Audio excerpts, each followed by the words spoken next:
আসসালামু আলাইকুম, কেমন আছেন সবাই? আশা করি সবাই ভালো আছেন। অনেকদিন পর আমি আসলাম আব্দুল্লাহ আপনাদের সাথে।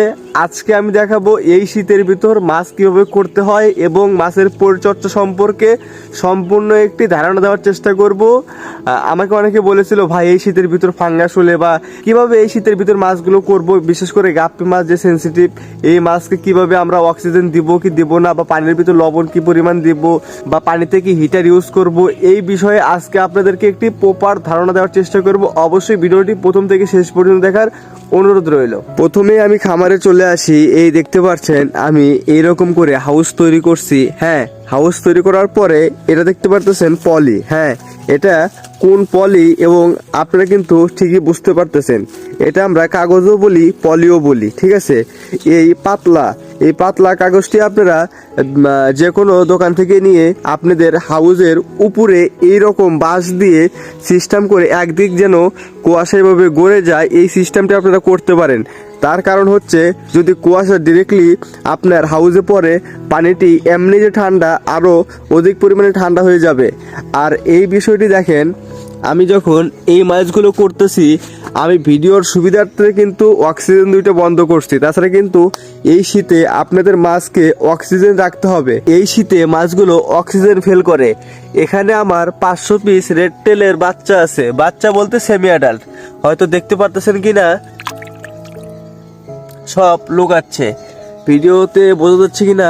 আবার আমার এই হাউসে আছে হলো এটা সিমেন্টের হাউস, এটা মাটি চতুর্দিক দিয়ে মাটি দিয়ে কাগজ দিয়ে এটা হাউস করছি। আর এখানেও আছে আমার 500 পিস রেড তেল। দেখেন আপনারা টের পাচ্ছেন কিনা, উপরের জন্য ভিডিওতে এভাবে আসতেছে না। এখানেও আছে 500 পিস রেড তেল। হ্যাঁ, এর আগে আমার যারা সাবস্ক্রাইবার তারা তো জানে আমার কাছে রেড টেলের ব্রুট কি কি কোয়ালিটির ছিল, তাদেরই বাচ্চা থেকে সে মেডাল হচ্ছে এরা।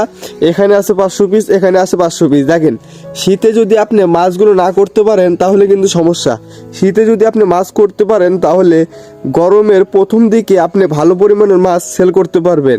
আমাদের চিন্তা যে আমরা শীতের ভিতর মাছগুলো করবো। দেখেন এটা হলো, এখানে আছে 500 পিস, এটা নিউ অ্যাডাল্টের কাছাকাছি যাচ্ছে। হ্যাঁ, কোয়ালিটি মাত্র আসতেছে। কানগুলো আপনারা দেখতে পারতেছেন, মাশাআল্লাহ। দেখেন এটা সেমি থেকে নিউয়ে যাচ্ছে। হ্যাঁ, এটা ইনশাল্লাহ ভালো ভালো কোয়ালিটির আসবে ইনশাল্লাহ। আর দেখেন আপনারা দুই একটা মাছ করে যেরকম ভয় করেন, আমরা কিন্তু ওই হাউসে 500, এই হাউসে 500, এই হাউসে 500 এবং এই হাউসেও কিন্তু 500 পিস রেড টেল আমরা করতেছি। হ্যাঁ, কতগুলো মাছ আপনারা হয়তো বুঝতে পারতেছেন কি না। দেখেন এই 4 হাউসে 2000, আমাদের আরও অনেক পরিমাণে মাছ আছে, ঠিক আছে। এখন এই মাছগুলোর পরিচর্যা সম্পর্কে আমি কিছু আপনাদেরকে প্রপার ধারণা দেই।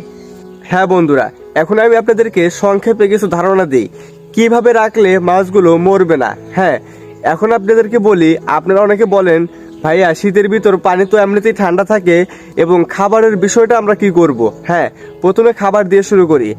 আপনি একটা জিনিস খেয়াল রাখবেন, আপনি যে ট্যাঙ্ক, ওই ট্যাঙ্কে আপনি পানিতে হাত দেওয়ার চেষ্টা খুবই কম করবেন, ঠিক আছে। পানি নড়াচড়া করবেন না।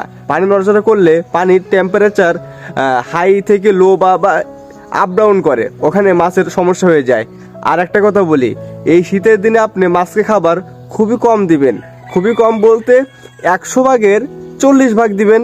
আগে গরমের দিনে যেহেতু 100 ভাগ দিচ্ছিলেন, এখন 40 ভাগ দিবেন, তাহলে আপনার মাছ সুস্থ থাকবে। কারণ হচ্ছে ঠান্ডাতে মাছ এমনিতেই নড়াচড়া কম করে এবং ওদের রুচিও একটু কম থাকে।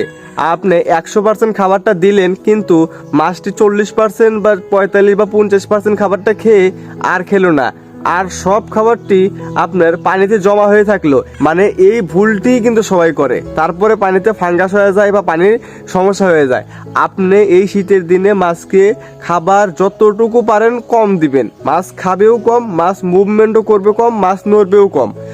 দেখেন এই শীতে কিন্তু দেখেন এই শীতের কাপড় পরছি, নিচে আর একটা, তারপর একটা গেঞ্জি, মাফলার। দেখেন আপনারা তো দেখতে পারতেছেন কিরকম শীত, আর পানির ভিতর এই ট্যাঙ্কে হাত দিলে কি পরিমাণ ঠান্ডা হয়তো আপনারা বুঝতে পারতেছেন। আচ্ছা, দ্বিতীয় নম্বরে আসি। খাবারের বিষয়টা তো গেল, আপনারা মাছকে 100% ভিতর 30, 40, 50 এরকম খাবার দিবেন।